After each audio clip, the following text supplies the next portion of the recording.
Welcome to the very first series of Get Active, Stay Active, the Parkinsons UK podcast. We couldn't be more thrilled to guide you through this transformative 12-week journey.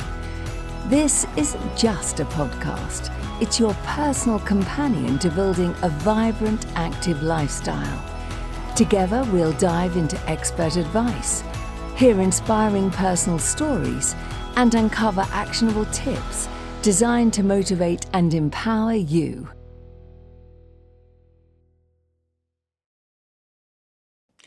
Hello and welcome to this, the very first podcast here for Parkinsons UK. I'm Denise Waterman and I'm looking forward to leading you on our journey to find out more about getting active and getting started.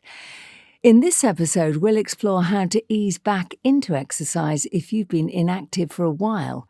And joining us is Anna Castillo, the Physical Activity Programme Lead for Parkinsons UK. She has been instrumental in delivering the charity's physical activity strategy with her expertise in exercise physiology. Anna shares valuable insights alongside Dr. Bhanu Ramaswamy, OBE, a qualified physiotherapist and independent consultant based in Sheffield. She's been volunteering her services with Parkinsons UK for 25 years now and pushing the physical activity and exercise agenda since the turn of the century. Welcome, ladies.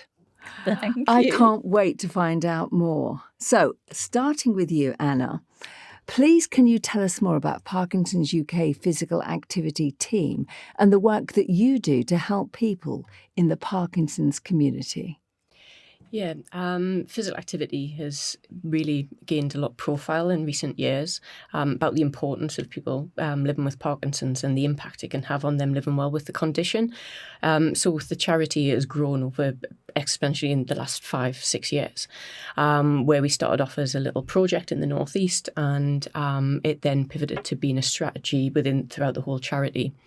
And the whole idea of it is to help educate people around the benefits of being active, whether that's people living with Parkinson's, the people who support them, the whole community, and also to raise awareness within the healthcare profession as well. Those that isn't their speciality but may come across people with Parkinson's, to make them aware of the importance of being active. A part of what we do is developing opportunities to be active. So we work with a lot of partners. So at grassroots level in the community, we can have opportunities for people to get involved with. So that could be tennis, it could be going to a leisure centre and taking part in the gyms, or it could be walking football. We want to have as many opportunities as possible so people can find something that they love to do and enjoy, so they're going to keep going back and doing it and living well. And also as well, we have other opportunities within the programme. We have grants, so that allows people to apply for funding to actually deliver things for the community as well. That's fantastic. Bhanu, why is it important to get medical clearance before starting a new exercise programme? I'm going to say that not everyone needs medical clearance, but they have to take a sensible approach and understand that they're fit enough and medically well enough to actually take up whatever they're looking to take up. So we have a lot of people who may choose to join a gym. At the gym, they'll often have what they call a physical activity questionnaire, and that's the PARQ. And they look at their readiness, they tick off boxes to say that they don't have things like chest pain, they don't get excessively out of breath, joint pain, things like that. If the person answers quite a few of these and ticks off yes for a lot of issues, they do need to make sure that medically they are cleared to take up an exercise programme. But I would say that a lot of people who are looking to do this sort of 12-week programme, they're already going to be quite active, or they will have been active in the past. So they take a sensible approach to thinking about what haven't I done or what do I need to get into slowly. So the medical clearance issue is about being sensible, not always about turning up at the doctor's and having a piece of paper signed. You could be about to join the Ramblers group the doctor would think going walking is fine. But what if you're going to do 8 to 10 mile distances? Are you really fine for that? Would the doctor know? So going armed with what it is you're about to do might help the doctor understand what level of activity you're actually going to undertake. It's better to be safe than sorry. It's better to be sensible first. Okay. And safe if you are aware that you may have a problem. There are some people, however, who have pre-medical conditions already, so heart conditions, if they've had a stroke in the past as well as their Parkinson's, diabetes, if they know that they do have joint issues, they do need to go to the medical practitioner and get cleared. Okay. And what might affect their ability to exercise in a safe way? The first thing, if you have had Parkinson's for a while, you have certain symptoms that make you more slow, make you more stiff. These are the sort of things that, whereas before you could just get your jacket on, go for a walk without an issue, you might need a few minutes to actually let your body get into the rhythm of exercise. So for some people, it is about making sure that they're steady enough on their feet, safe enough with their movement, and also things like your medication that you're taking and being hydrated. So those would be my main things. Anna? Yes, I think also as well as looking at the activity that you want to do, trying not to overreach. And be sensible that if you are just starting out again, or that you haven't been active before, you're not going to be able to jump straight into a marathon. Let's be sensible. So let's look at that. What do you need to get to where you are? So starting small. Are you aware of which of your Parkinson's symptoms impact on what it is you're about to do? So just say someone's about to do yoga or Tai Chi, but they happen to have a dystonia, is a cramping that people can get of their toes or feet. So if they know that they do have a dystonic effect because of Parkinson's, maybe undertaking a full yoga class isn't going to be their best bet first time, but they might do 15-20 minutes of it. And it's the same if someone has what they call freezing of gait, where they find that they're almost glued to the floor or taking smaller steps, which makes them off balance. You're certainly not going to go into the tree pose or downward dog or something straight away that requires that you are steady state on your feet. So I think it's knowing your Parkinson's symptoms as well. And can you just explain the benefits of knowing your limitations? It's really important to know how far you can go. Yes. One of the biggest things we come across about anyone, regardless of Parkinson's, who suddenly decides to get fit is the rate of injury. And there's an aspect of exhaustion or fatigue that also comes with things like Parkinson's, that unless you've really pushed yourself, not everyone experiences. And once you've experienced it once, it knocks confidence. So injury, fatigue, these are all things that can happen to people who just suddenly choose to take up a program. So we won't always know our limits, though, until we've tried something. And one of the things that's being pushed at the moment for people who are newly diagnosed with Parkinson's is to try either higher intensity or more vigorous styles of exercise. So again, we're hearing messages out in the public. So people do go and suddenly try these things or go for this 10-mile walk when they've only been doing 1 mile, something like that. So they come back aching, tired. If they're on medication, the medication isn't going to work fully for a long time because they're overcoming physiological changes that any of us would.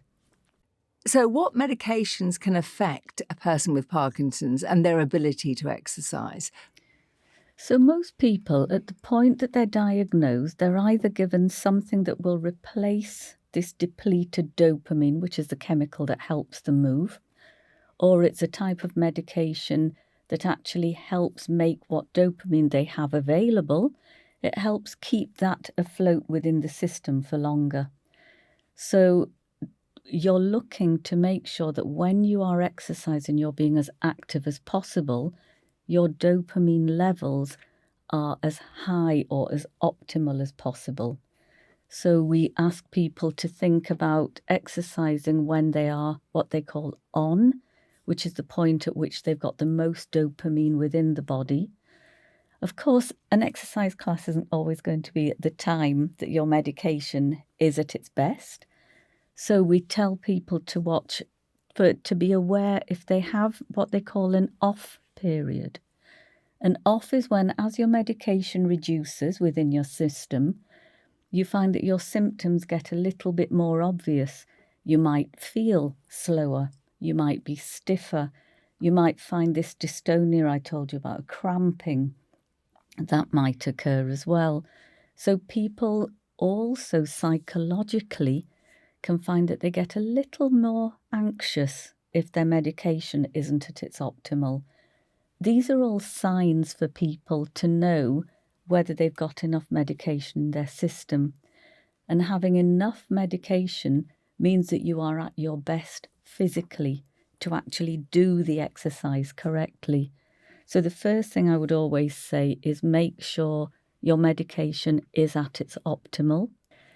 So for people who are on medications that they're only taking every 6 hours, for example, there are other medications that you can take that just you disperse one in water. You have to obviously have this prescribed, and that just boosts you for half an hour to an hour.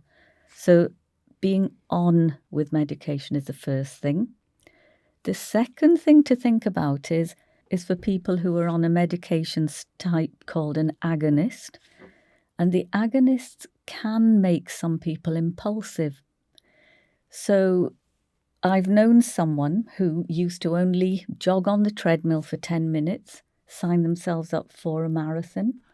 And so, you become impulsive about the exercise you're going to do and the idea of, it'll be exciting, it's worthwhile doing. But also people will spend money on equipment and gym kit that they're never going to use, or it looks good, but maybe they don't need it. So that's the second thing, is to be aware if you have some impulsivity. And sometimes you don't recognise that yourself. You have to have someone around you going, what have you signed up for that for? What's that about? And then the third thing I need to talk about is after people have been on their Parkinson's medication for a while, it can cause a reduction in blood pressure. So there are quite a few classes that require you to be in lying. So if you do a yoga class or Pilates, you're on the floor. If you then stand up suddenly, your blood pressure isn't able to actually manifest the change it needs to. So for some people, going from lying to standing can be quite problematic, cause dizziness. Some people may fall. So it's being aware of that. Anna, question for you now. Yes. Are there specific times of the day that are better for someone with Parkinson's to do exercise? It's very individual. As we've mentioned, it does work around that medication, that on period of when that is. And it'll be different for everyone. But I think also what we've got to think about here as well is lifestyle. People will still be working. People may have childcare commitments and other things that affect the time to be when they're on to be able to go out and do something. So yeah, it's one of those that there is that optimum time for that medication, but sometimes that may not fit with your lifestyle. So it's about kind of optimizing the time that you have. And that could be a case of bringing in snacking, exercise snacking as such. So just doing little bits often throughout the day so that you're not pushing in a big stint, or that you haven't got that time, but also, well, it's not going to have that huge impact of your on-off periods with the medication. And is this something that people learn, or they would feel it? It's definitely they learn, and through the work that I do with exercise professionals and on that education is that basically we say if you've met one person with Parkinson's, you've met one person with Parkinson's. They are the expert. Ask them. They will know how they're feeling that day, and also if they're at home, that person knows how they are feeling. Also with Parkinson's, one of the big symptoms is apathy. So not having that motivation to do something. And that's something really difficult to overcome.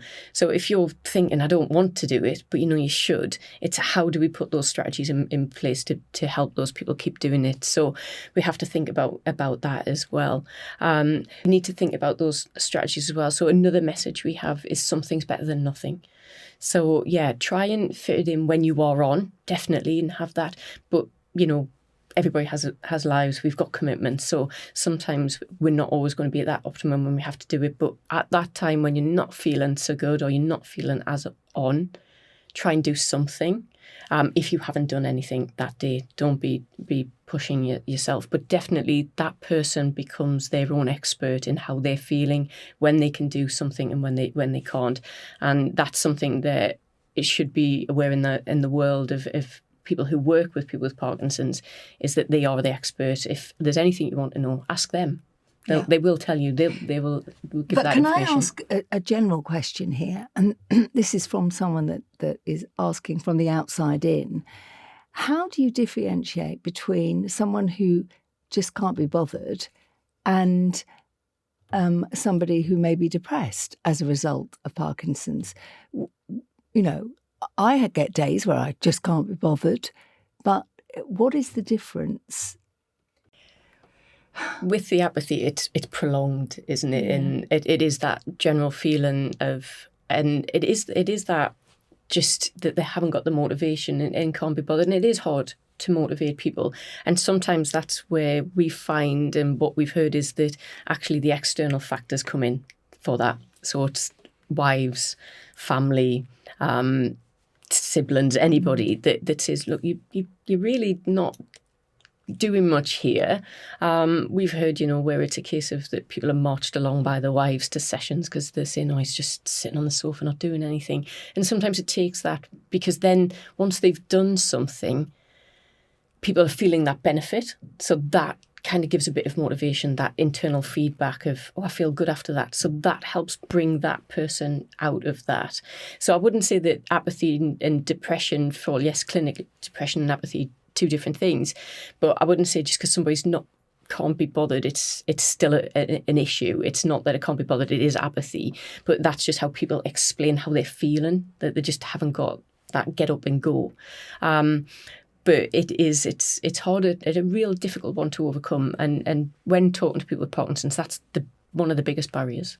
But they feel a real difference if they do step out of their comfort zone. I'm just going to say, from a health perspective, depression is something, so they are two different conditions. So someone with Parkinson's will get apathy because the connections that make them think of a movement and actually act on it, those connections are starting to go. So they'll know they've got to do exercise, they'll have their gear ready. But for you and I, we'd look at it, and if we choose not to, that then has been our choice. But if you've got apathy, you see the clothes, you know they're for exercise, you know you need to exercise, you don't make that connection. So you sit there and the clothes sit there.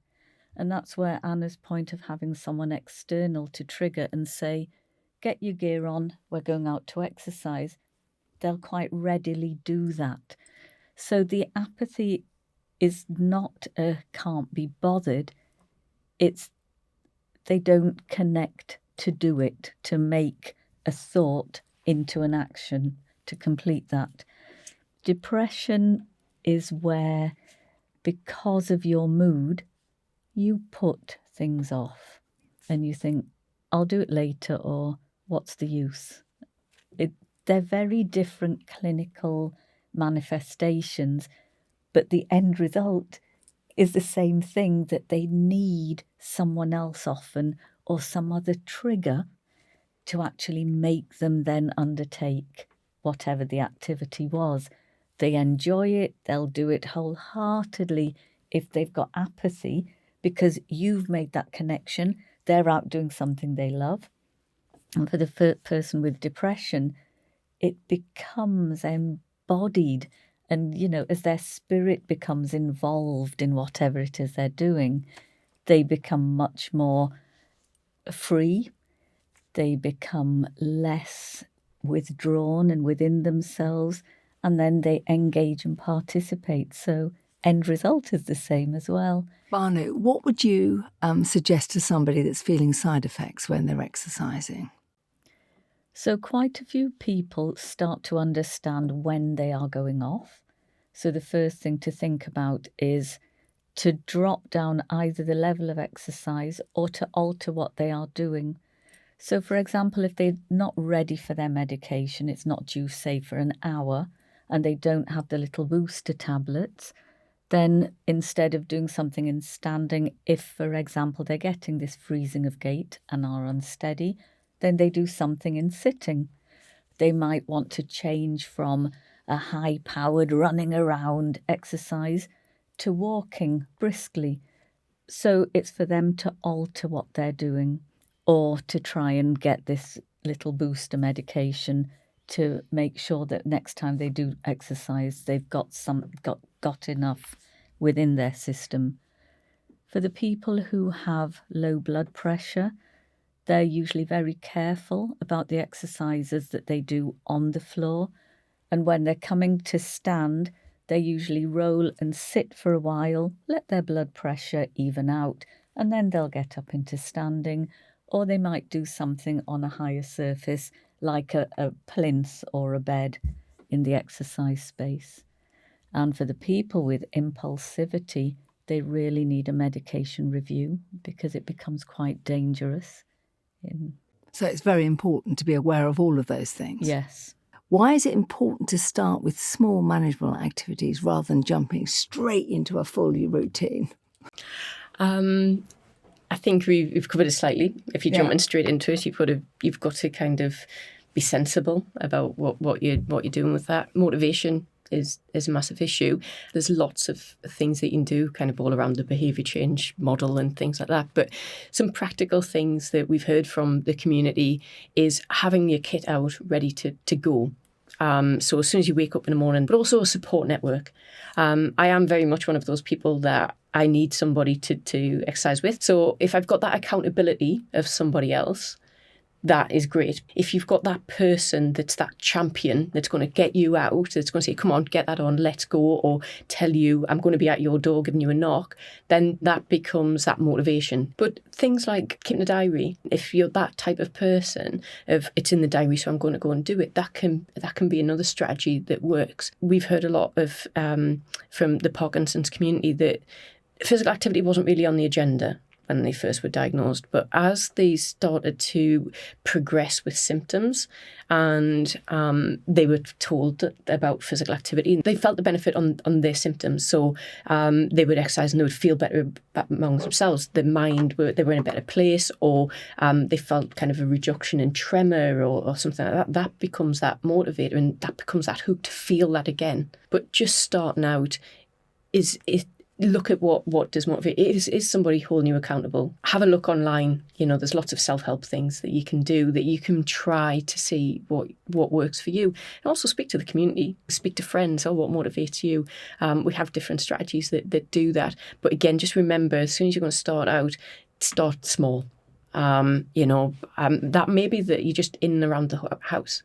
Could be sit to stands from your chair while you're watching the TV, you've got the soap on. Or, while the kettle's on, you're at the kitchen bench and you're there and you do maybe a few squats. Walk up the stairs a couple of times a day. So for some people, that is really big steps about getting started because they haven't done anything at all.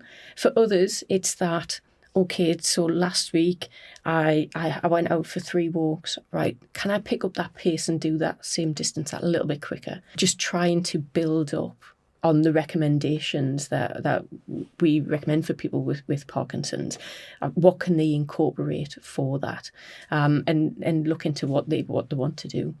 So just keep moving. Yes, keep moving. I'd like to say a big thank you to both Anna and Banu for joining us today. And for everyone that's listening, we're here to support you as you navigate your journey with Parkinson's.